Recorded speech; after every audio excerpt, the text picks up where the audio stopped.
I, Mehmet Oz, do solemnly swear I, Mehmet Oz, do solemnly swear that I will support and defend the Constitution of the United States that I will support and defend the Constitution of the United States against all enemies, foreign and domestic, against all enemies, foreign and domestic, that I will bear true faith and allegiance to the same, that I will bear true faith and allegiance to the same, that I take this obligation freely that I take this obligation freely, without any mental reservation without any mental reservation or purpose of evasion, or purpose of evasion, and that I will well and faithfully and that I will well and faithfully discharge the duties of the office on which I am about to enter. discharge the duties of the office upon I'm about to enter. So help me God. So help me God. God bless you. Congratulations. Thank you, brother. God bless you.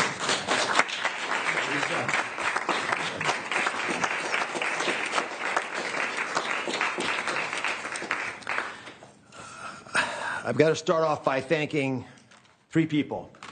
Mr. President, thank you very much. God bless you for leading our nation, but also courageously leading the MAHA movement, really earnestly in your heart wanting to get America to be healthy again, and for giving me an opportunity to help with that mission. Secretary Kennedy has been leading the charge at Health and Human Services. A dear friend, like a brother, has done unbelievably courageous work because he's curious and he's started answering a lot of important questions. And I will treasure for the rest of my days your trust in me to help you with this progress. Thank you. And of course, Lisa, the family, but Lisa in particular, who's had an uncanny ability to identify opportunities and to always keep a clear North Star to keep our family grounded. God bless you, my beautiful one. Let me start with a simple premise. Every great society, everyone, has an opportunity to take care of its most vulnerable and treasures that opportunity. And we're great people, so we will do the same. As we enter the main building, the Humphreys building, where Health and Human Services is located, there's a placard of Hubert Humphrey, and it says that it's a moral opportunity, a moral obligation of government to take care of people in the dawn of their life, the kids, in the twilight of their life, the elderly, the mature, the seniors, and those in the shadows of life, those struggling with disabilities. We want to provide America with access to great care. We want to save the public health insurance programs of this country. That's what President Trump asked me to do when he took this position to administer the programs at CMS. Now, if we're going to do that, we've got to be honest with each other. And a physician, President Trump, has to always do that, right? We've got to share news, sort of presidents, that folks don't want to hear, but it's important for our well-being. So I'm going to give you 4 bullet points to remember. Bullet point number 1, and they're all numbered in order for a reason. Medicaid is the #1 budget item for many states, and it is crowding out education, other important social programs. The states are having a big problem, and that's with the federal government paying most of the bill. Item number 2, healthcare expenditures are increasing at 2% higher than the economy is growing. And because of that, we spend more than 2 times per person on health care than any other country on the planet, and we're not getting value for that. Because number 3 is that we are, in America, experiencing an unfortunate problem, which is medical errors are the number 3 cause of death. Did you know that, Mr. President? It's surprising with that much money invested, we're still having problems. And number 4, our life expectancy, despite all this investment, is continuing to slip back. We're now more than 4 years shorter in our life expectancy than countries that we used to be equal to. But I am optimistic. Why? Because we control our destiny. Because at its very core, we have a generational opportunity, a unique ability to save the healthcare system because we control all the big pieces. America is too great for small dreams. So I've got some big ideas that I'd like to share that we've worked through with my staff who are cordoned off over there, and there's a lot of us. We've got almost more than 6,000 people at CMS working on this and 40,000 contractors helping. So we've got a lot of people. What are we going to do? First, we're going to reduce chronic disease. How do you do that? 70% of the healthcare expenditures of this country are driven by chronic disease. And it is your patriotic duty, I'll say it again, the patriotic duty of all Americans to take care of themselves, because it's important for serving in the military, but it's also important because healthy people don't consume healthcare resources. The best way to reduce drug spending is to use less drugs because you don't need them because you're healthy. And it feels a lot better as well. The President and Secretary Kennedy have been pushing the MAHA agenda because it makes it easier for people to do the right thing. especially the mothers of this great land, because they're the ones who really get caught with this responsibility. They're the ones deciding for their kids. They're the ones we want to empower. And curiosity, which is the key word here, truly asking questions you want the answers to, will allow the MAHA movement to thrive. Next big thing we want to focus on is modernizing Medicare and Medicaid. That's how Americans will get the care that they want, need, and deserve. We need to empower patients and providers, both. The doctors and the patients both have to be equipped with better tools. And the president is showing that he actually does love and cherish Medicare with all these executive orders, like the one on transparency, sir, that really helps us by making sure people are equipped with information. So you shine a light in the dark shadows where so much of the problems happen with the healthcare system. And remember, the most expensive care is bad quality care. That's what we want to stamp on. And finally, we want to crush fraud, waste, and abuse. This is stunning to me. I've got a message for all the bad guys from me, the secretary, and the president. We are going to stop people from stealing from our most vulnerable, from stealing with the taxpayers of America, or honestly trying to support these programs. And we're going to be able to do it in quite a few ways. We are coming for you. And I'll give you a couple examples. Mr. President, these are ones that you may want to use in some of your future conversations. Almost 250,000 people, American citizens, were fraudulently enrolled without their knowledge in exchange programs by brokers who were unscrupulous, stealing from the U.S. government by pretending these people were on programs they never told them about. Tens of millions of dollars, Mr. President, are being spent on illegal immigrants receiving Medicaid in California, and they're pushing the bill to us. Should we stop that? I think so. That will not continue. We're spending about $1 billion on Medicaid programs for dual state eligible patients, which means you live in one state, but the system thinks you're another state, and maybe a third state, and we're paying all 3 states for services you're not getting because you don't live in 3 states all at once. And finally, and this one really bothers me, there are states who are using Medicaid dollars for people who are vulnerable are being used for non-medical purposes. For example, public labor unions are getting child care through some of this money. That doesn't make sense to me. Housekeeping, I wish I could get that for my home. There's a big problem with student loan repayments taking place with Medicaid dollars. That's not where it should be used. And we are paying for DEI programs. I could go on, but these are all programs, Mr. President, that we have created a war room at CMS to go after, to catch the fraud in real time before the money leaves the federal coffers. So we have the money to reinvest in healthcare to make it even stronger than it's been before. Together, we're going to make the care better. We're going to make the outcomes improve, and we're going to make sure that America can actually be the healthiest country that could ever possibly be. We'll make America healthy again. God bless you both, sir.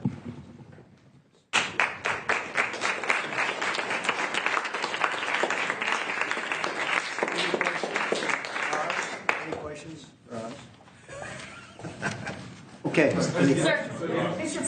President, Marco Rubio said... Easy. Go ahead. Secretary Rubio said that the U.S. will have to figure out whether a deal can be done between Russia and Ukraine in a matter of days, or you will just move on. Yeah, very short. How many days is that? No specific number of days, but quickly. We want to get it done. We're talking about here people dying. We're talking about over there people are dying also, like on average 2,500 young people, soldiers. They're not from America. They're not from anywhere else other than Ukraine and Russia. But we want to save these lives. So it's 2,500 a week are being killed in battle. It's a vicious battle with the best equipment, the best everything, and it is brutal. 2,500 young people a week. Some of them not so young, actually. They're getting older. They're getting older by the month. But 2,500 a week, and we're going to get it stopped ideally. Now, if for some reason one of the two parties makes it very difficult, we're just going to say you're foolish, you're fools, you're horrible people, and we're going to just take a pass. But hopefully we won't have to do that. And Marco's right in saying it. We want to see it end. Think of it. Every day, a lot of people are being killed, as we talk about, as they play games. So we're not gonna take that, and we'll see. I think we have a good chance of solving the problem, however. Yeah. Are you prepared to walk away completely from these efforts and these talks? Well, I don't want to say that, but we want to see it end.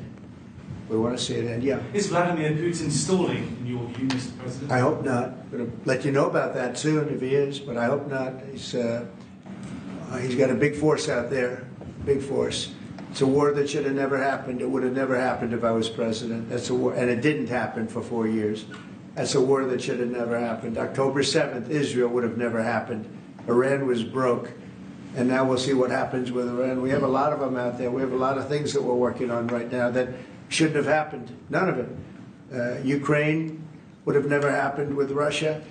October 7th would have never happened, so you wouldn't have had all the problems in the Middle East.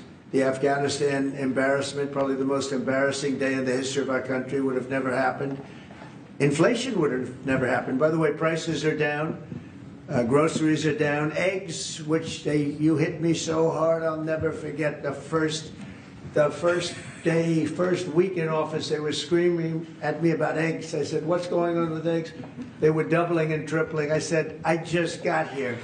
They were up like double, triple, and you couldn't get any. They said, you won't have eggs for Easter. Well, you can have all the eggs you want. I'll tell you, Brooke Rollins, Secretary of Agriculture, did a great job. And the egg prices are down 87%. But nobody talks about that. You can have all the eggs you want. We have too many eggs. In fact, if anything, the prices are getting too low. Mr. President. So I just want to let you know, prices are down.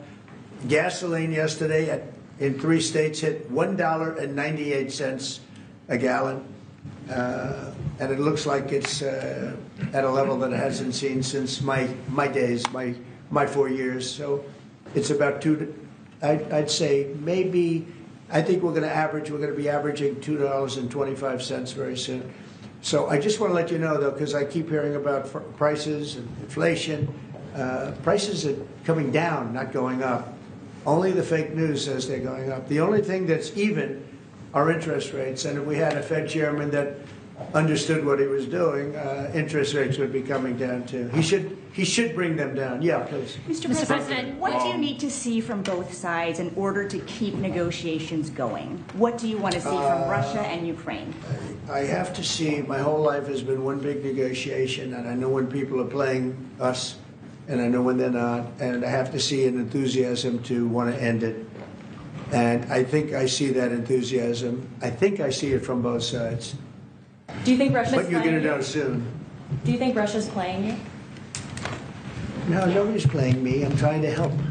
You know, this was Biden's war, by the way. By me getting involved, you know, they'll say, oh, it's Trump. This is not Trump's war. This is Biden. This is a war that should have never happened. Okay? Think of it. Those cities are crushed and crashed, and all those beautiful steeples, the most beautiful in the world, actually considered the most beautiful in the world, most of them are now smashed to smithereens, as they say, and lying on the ground in a million pieces. Those towns are crushed, the whole place. It's so horrible. And millions of people are dead, far more than you think. That's one thing you're going to get out of this war. You're going to find out that your estimates are far lower than, it's far worse than people think. Nobody's playing anybody. We are going to see if we can get it done. I think we have a really good chance of getting it done, and it's coming to a head right now. If you do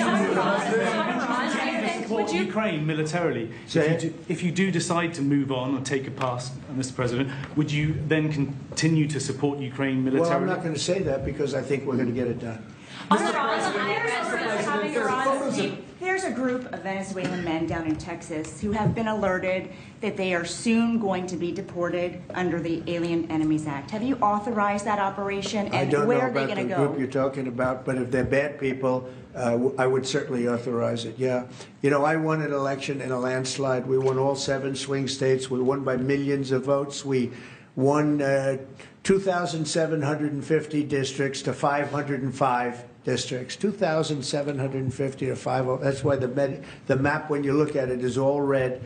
And one of the biggest reason, I think the biggest single reason, actually, I'd like to say it's because of this, because I think they're going to come up with things that are incredible. But probably the biggest reason was because of the border, because of illegal immigration. And the people of this country want those people out.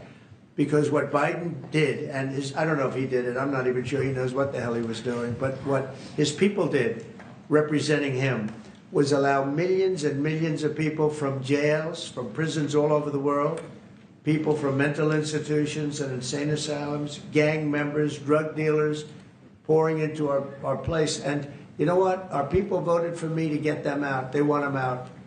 They want them out. And we've done a hell of a job. And by the way, Ecuador and various places, but El Salvador, we've been helped by a lot of other states where they're helping us, actually. Because you couldn't, look, what this man was thinking when they allowed open borders and people to come in, if you look at Venezuela, their crime is down by 72%. You know why? They took all their criminals off the street. They took all their prisoners from jail. They took murders. 11,088 murderers were released into our country. Bad things are going to happen. Bad things. And we're getting them out. And that's why I was elected. A judge wasn't elected to do that. I was elected to do that. And we're doing it in record fashion. We have the safest border, the most secure border we've ever had. See the Declaration of Independence? You should all read that before you leave. That's the real deal. You should all read it before you leave. Yeah. Senator, Sir, go ahead, please. photos have emerged of Senator Van Hollen sipping what appears to be margaritas with Abrego Garcia down in El Salvador. Do you encourage other Democrats to fly down to El Salvador to meet with this illegal alien who's an accused wife beater? I like this guy. See, now this is the kind of reporter we like. There aren't enough of them. We got to get some more of them. But no, I appreciate that question. No, look, he's a fake. I know him. I know them all. They're all fake. And they have no interest in that prisoner. That prisoner's record is unbelievably bad. If you would go into the room, you might, if you would, Caroline, maybe go into the room and see if you can find that little slip. I wrote some things down. I don't know why you'd want to keep him, but we got a little biography of him. Did you help set up that not meeting?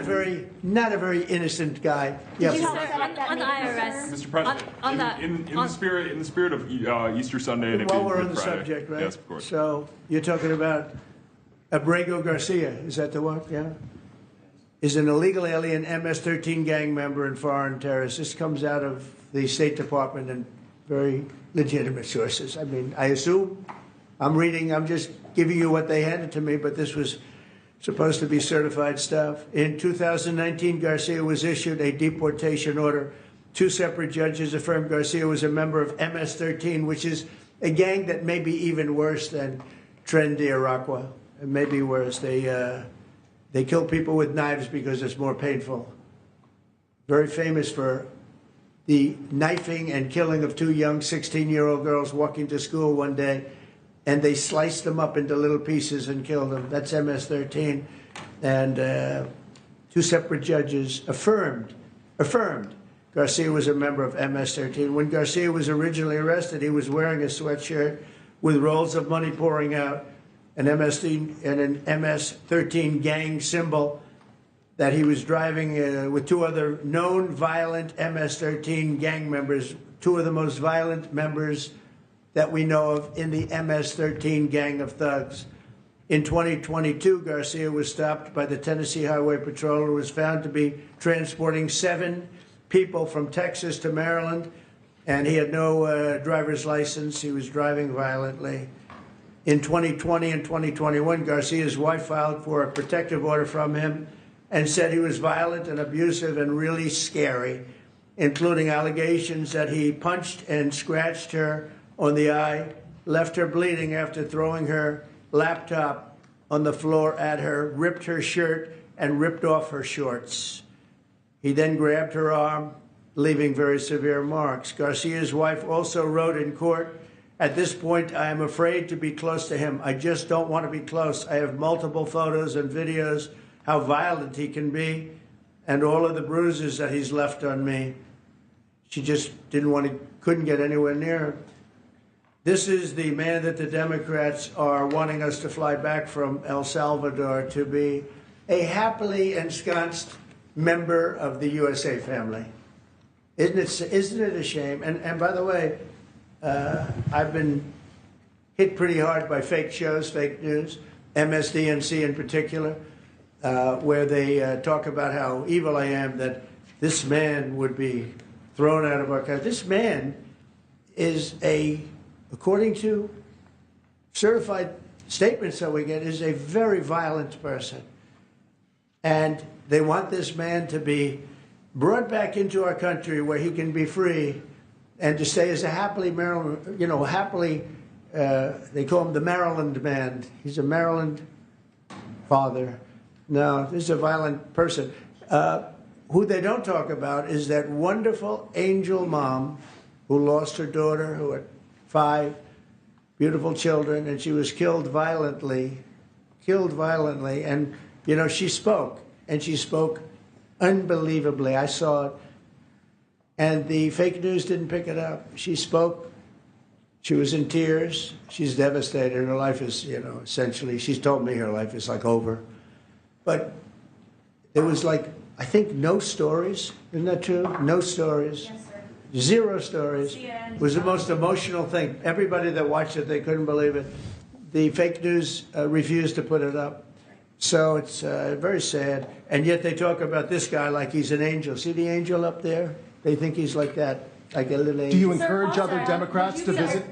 Would you be open You to know, it has letting no Iran? impact. The way she, it's just like, let it, no impact. It's just like unbalanced. Would you do that? Well, go ahead. What I would Sir, do. on Iran, would you be open to letting Iran Say that. keep some kind of civil nuclear program? No Or would impact the entire whatsoever. program need to be dismantled? I'm for stopping Iran very simply from having a nuclear weapon. They can't have a nuclear weapon. So the I entire want program Iran dismantled? to be great and prosperous and terrific. I stopped them once they were broke and they didn't have any money for Hamas. They didn't have any money for Hezbollah. There wouldn't have been an October 7th disaster. They were broke. They had no money, and they weren't spending it to terrorist organizations because they had none. When Biden came in, he took all the sanctions off. China wasn't allowed to buy. I said, you buy, if you buy, because they're their biggest customer, I said, you buy 1 barrel of oil, just 1 barrel of oil from Iran, and you can't do business in the United States. And by the way, we have nice conversations going with China just to intercede, you know. It's like really very good. But Have you spoken with Xi? with Iran, they can't have a nuclear weapon. And if they have a nuclear weapon, you'll all be very unhappy. You'll all be very unhappy. Have you spoken because with your Xi? life, Who your is, life, who is leading your those life trade will be in talks? great danger. Mr. President. Yeah. Press out. Everybody out. Press out. Leave everything, guys. You want that? Yeah, we're going to. You guys will leave cables. Everybody else. Please move. You leaving everything? We'll drop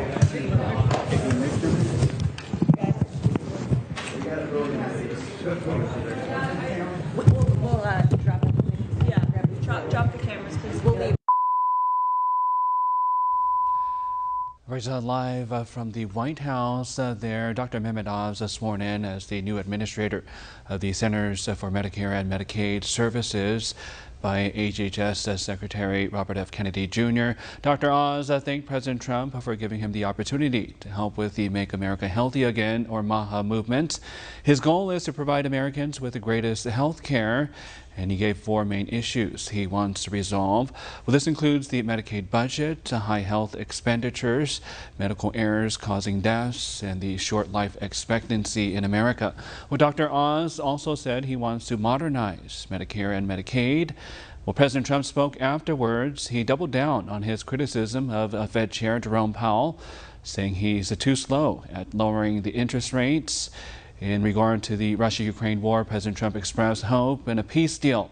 As far as deporting illegal criminals, President Trump said he was elected to do that, and his administration is doing it in record fashion. Now, that press conference ended abruptly. We're not sure what exactly happened, but we will give you updates on that as soon as we can.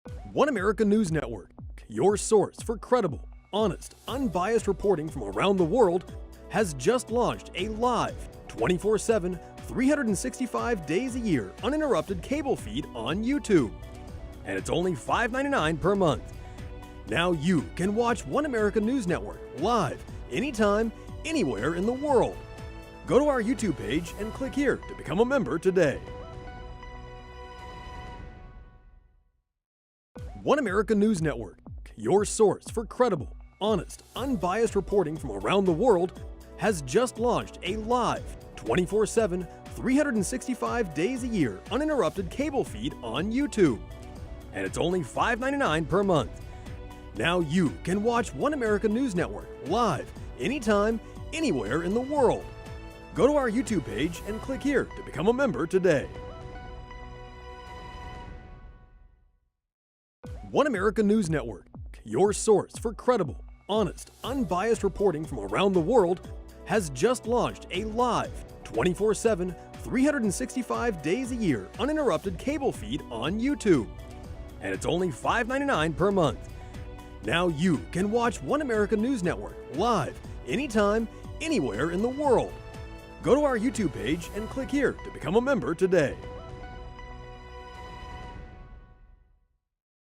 One American News Network, your source for credible, honest, unbiased reporting from around the world, has just launched a live, 24/7, 365 days a year uninterrupted cable feed on YouTube.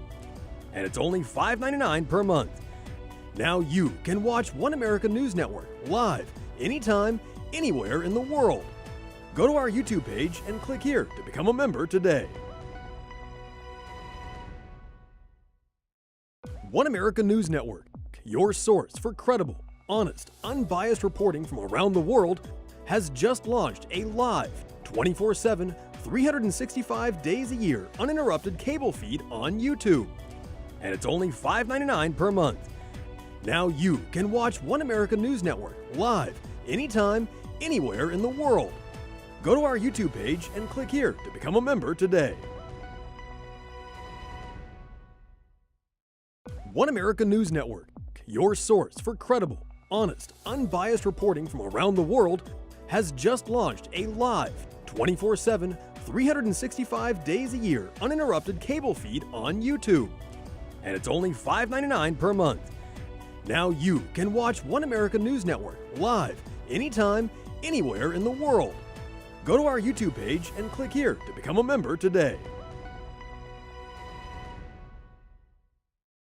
One American News Network, your source for credible, honest, unbiased reporting from around the world, has just launched a live, 24/7, 365 days a year uninterrupted cable feed on YouTube. And it's only $5.99 per month. Now you can watch One American News Network live, anytime, anywhere in the world. Go to our YouTube page and click here to become a member today. One American News Network, your source for credible, honest, unbiased reporting from around the world, has just launched a live, 24/7, 365 days a year uninterrupted cable feed on YouTube. And it's only $5.99 per month. Now you can watch One American News Network live, anytime, anywhere in the world. Go to our YouTube page and click here to become a member today.